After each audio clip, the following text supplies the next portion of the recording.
and welcome back to the Cupcake Jemma channel. It's me, Gemma, and welcome to all of you. Thank you for joining us, and especially if you're new here, hi, nice to meet you.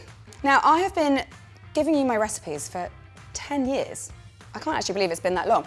And obviously, I'm really super proud of all the recipes we put on the channel. Everything works, everything's delicious, you guys love it. But there are very few recipes that I sort of repeatedly make. Like once I've made it, I have to like move on to other things. But this recipe I'm about to show you, I have literally done it about 4 times in the last 6 weeks. I've had friends over for dinner and I've been like, I know, I'll make them that. I've made it for fun, I've made it for Instagram, I've made it for all sorts of things.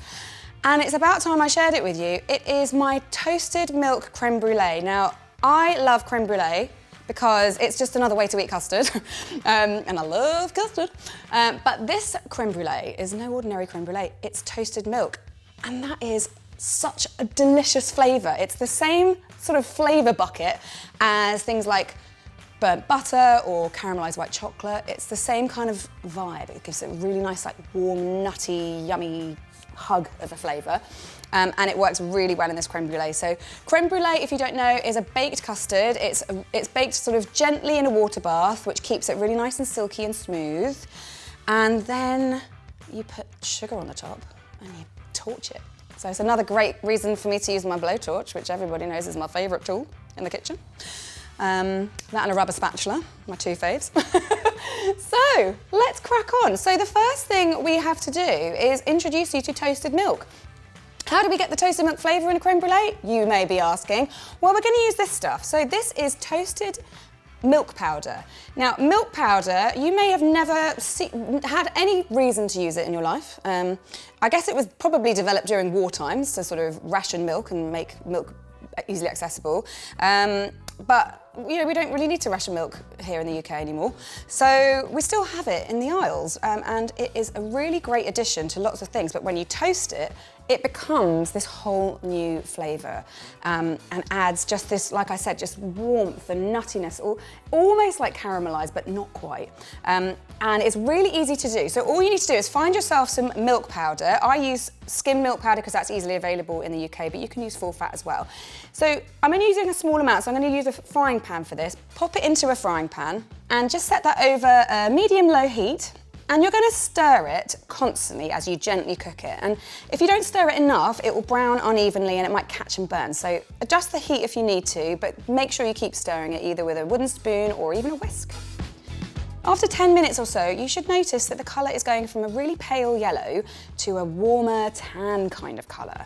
And this is the Maillard reaction happening, where the milk solids alter their state completely as they heat up, changing the colour and, crucially, their flavour. Once the powder reaches a lovely tan colour, you can remove it from the heat and then just transfer it to a bowl or a tray to cool down completely before putting it into an airtight container. That way you can use it anytime you like.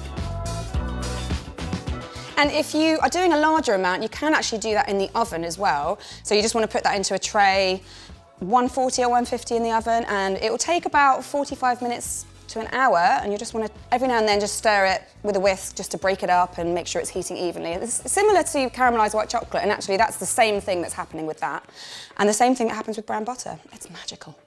So I have 15 grams of that, which is about 2 tablespoons. I'm going to put that into a medium saucepan and then add 100 grams of milk. I'm using whole milk.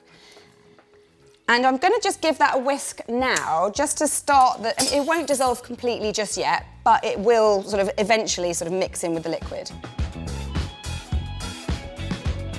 So when all the powder is kind of dispersed through the milk, you can add your cream. I've got 400 grams of double cream, or heavy cream if you are stateside.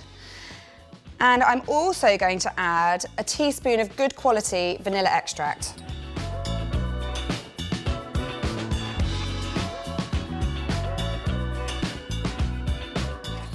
Okay, so once you've given it a little stir, you can put it onto a medium heat, medium-low heat. You don't want to heat this up too quickly because you need to have time to whisk your eggs.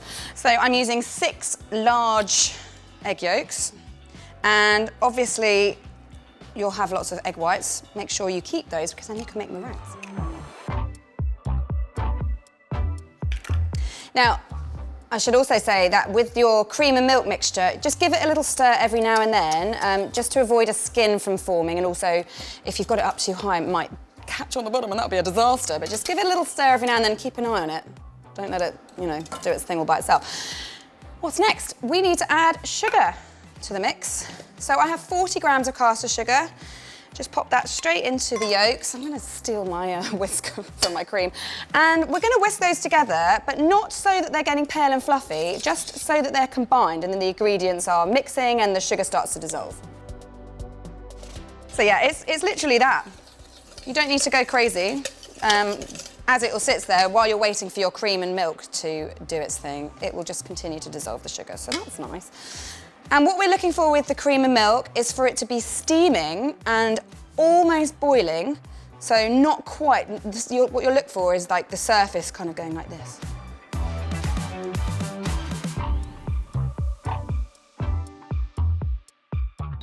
And we're there. So now we need to add the two together, but eggs obviously don't like really hot things. Well, they do if you want them scrambled, but we don't want them scrambled in this case, so we're gonna pour it in really slowly while whisking to temper the eggs. So that's just going to slowly bring the temperature of the eggs up to a closer to the temperature of the cream, if you will.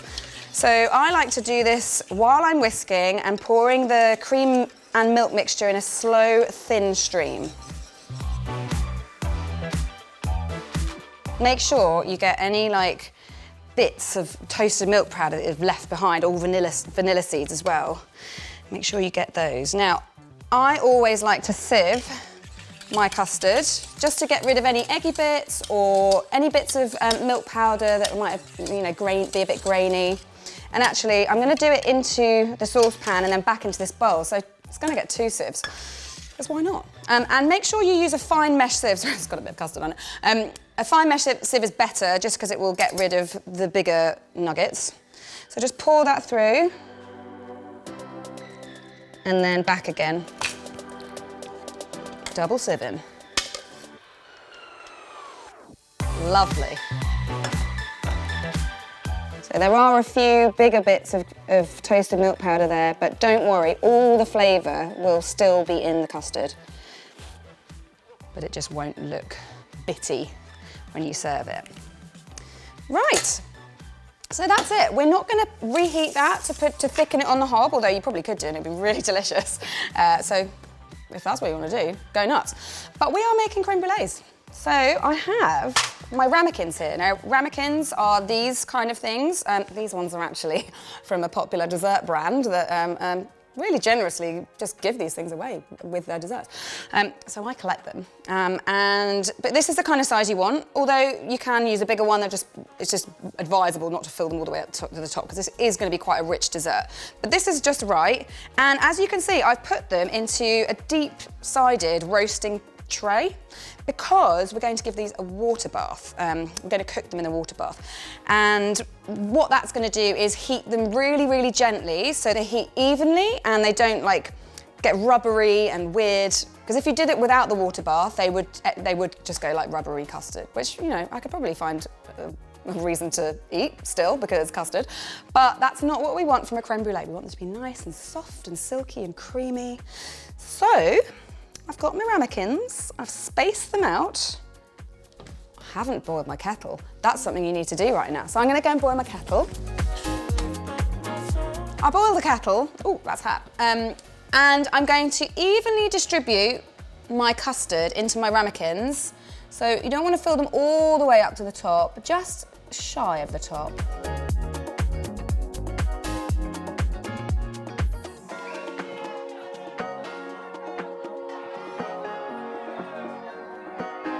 Oh, this smells so good. You probably also noticed I've got my oven preheating, and it's a low temperature, so my fan-assisted oven is at 140, so if you're using a non-fan oven, it'd be like 160. And now we're going to put this boiling water in, so be really careful. Just be careful generally, because it's all hot, but main thing is don't get your hot water in your custard, because that will completely ruin any chance of this being delicious. And we're going to fill this tray up to sort of, the water needs to come up about halfway up the sides of the ramekins. That's just right. And now I'm going to transfer it, might need my oven gloves, to my oven. So really carefully, because we don't want to spill any of it, pop it in. Close them up and set, set your timer for 30 minutes. Now, I always check them at 25. They want to be slightly jiggly, so set, but still with a little jiggle in the middle. So at 25 minutes, get in there, give the tray a little nudge. If they seem like they're just right, take them out. Otherwise, leave them in for the full 30 minutes, but make sure you don't overdo it, otherwise they might end up a bit rubbery. Once they finish cooking, you need to carefully remove the ramekins from the hot water. Do this however you can safely. I'm using a little cloth here, but you can use tongs if you like. And then just leave them to cool to room temperature and put them in the fridge to set for at least 4 hours. And my creme brulee, well, they're not brulees yet, they're just cremes. They've been chilling in the fridge for 4 hours. You do need to give them that time to set completely and chill down. I did try and rush it once and it was just really sloppy and horrible. I mean, it wasn't that horrible, it was still custard, but you know, you want the perfect texture, you've got to do it for the perfect amount. And actually, this is a great reason why these are perfect things for dinner parties, because like what I do is I prep it all the day before and get them to the point where I'm bruleeing, and then, you know, impress all my guests with my blowtorch skills and just general skills. So yeah, and you can keep them in the fridge for a couple of days if you want, before you brulee them. But I've just done these for 4 hours because, you know, time is of the essence. So I have my blowtorch and a heat-proof surface, very important. Remove all your paper and your tea towels because you don't want to be setting your kitchen on fire. And the brulee part is the most fun part, and all this is caramelized sugar. So you can use caster sugar, granulated sugar, or demerara sugar, any kind of sugar really. I've used all three and it's all worked. I'm going to use granulated sugar today. I find sometimes the caster sugar is a little bit light and it sort of blows around with the blowtorch. And demerara, depending on the brand that you've got, sometimes the grains can be really chunky, which means you have to hold the blowtorch on it for quite some time to caramelize. I feel like granulated sugar is the sweet, pardon the pun, the sweet spot. So all you're going to do is put a sprinkling, maybe 1 or 2 teaspoons over the top of your custard. And then just pick it up and give it a little tap about, because you want to make sure that the surface is covered, because if it's not, it can end up burning before the sugar gets caramelized. I might just take a little bit off actually. But yes, you want to try and get a nice kind of even layer of sugar. And then it's time.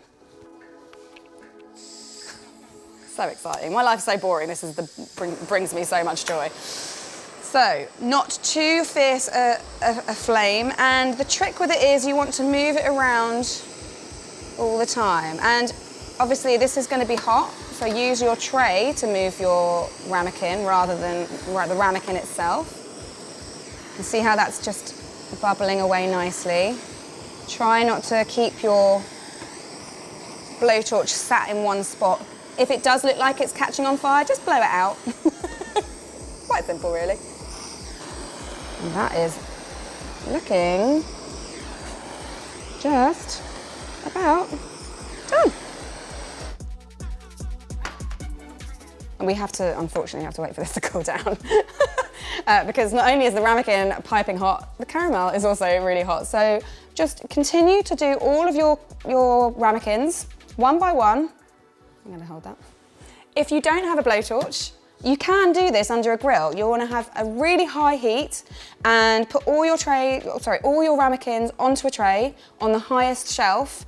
Prepare them with the sugar and then put them under, but do not take your eyes off them because it will happen really quickly, much quicker than you think. Anyway, I'm going to carry on.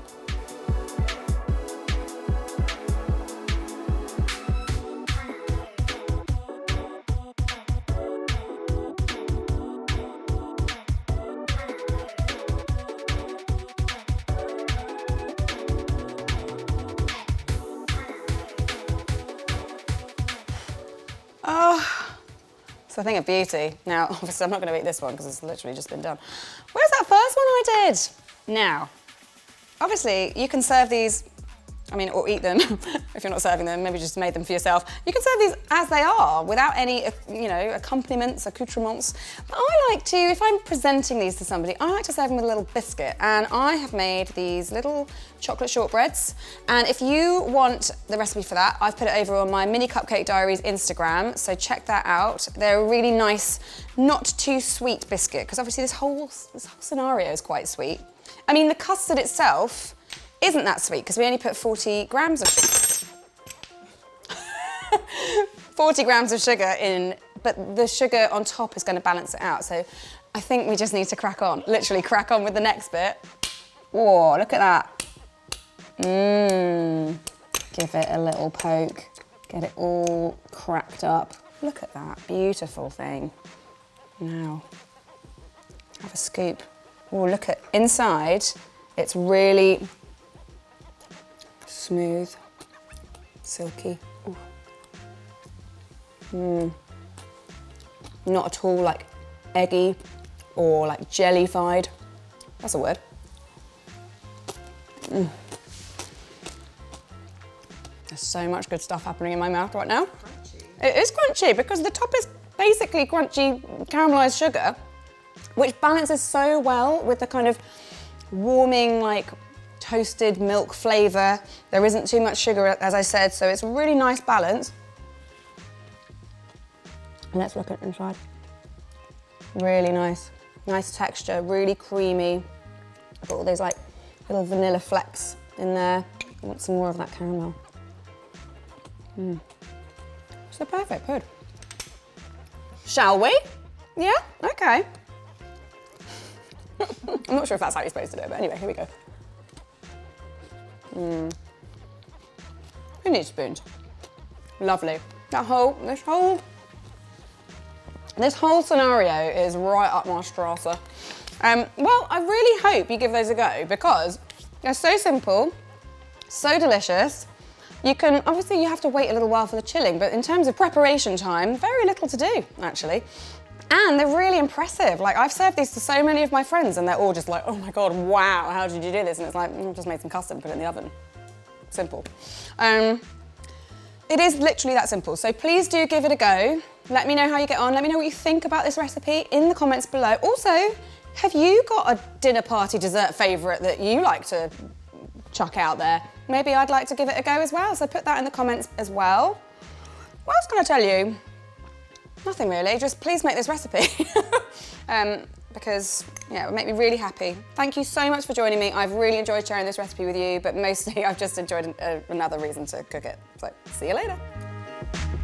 Oh, Nikki, you gotta get involved, mate. Oh, all right.